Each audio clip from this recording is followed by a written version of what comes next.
बारामती जवळच्या मोरगावच्या रयत शिक्षण संस्थेच्या शाळेच्या आवारात मे महिन्यामध्ये ऑर्केस्ट्रा आयोजित करण्यात आला होता। या ऑर्केस्ट्रामध्ये बिभत्स नृत्य सादर करण्यात आलं होतं। मे महिन्यातला तो व्हिडिओ आता व्हायरल झालाय। अश्लील नृत्यामुळे रयतच्या शाळेचं पावित्र्य धोक्यात आल्याचा आरोप आता होऊ लागलाय।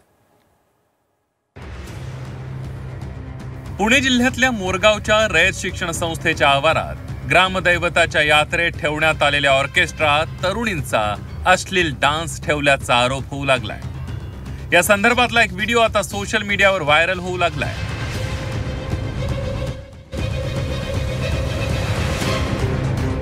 मोरगावात रयत शिक्षण संस्थेची शाळा आहे। या शाळेच्या आवारात नृत्यांगनांना नाचवल्याचा आरोप केला जाऊ लागलाय।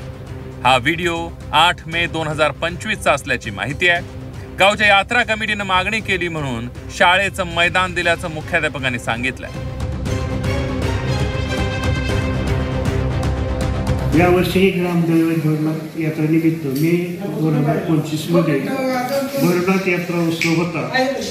सदर उत्सवाची यात्रा कमिटी ग्रामस्थ मोरगाव यांच्या वतीने विविध मनोरंजनात्मक कार्यक्रमाचे आयोजन विद्यालयाच्या प्रांगणात केले होते।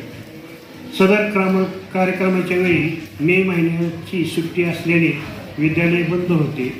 त्यामुळे कुल कमिटीने यात्रा कमिटी व ग्रामस्थ मोरगाव यांच्या विनंती व मागणीवरून तोंडी परवानगी दिली। या उत्सवात विद्यालयाचे विद्यार्थी, शिक्षक व शिक्षकेतर कर्मचारी सहभागी नव्हते।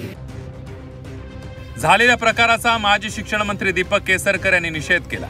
रयत शिक्षण संस्थेच्या आवारात अश्लील ऑर्केस्ट्रा आयोजित करणाऱ्यांवर अजितदादा निश्चित कारवाई करतील असा विश्वास माजी शिक्षण मंत्री दीपक केसरकर यांनी व्यक्त केला।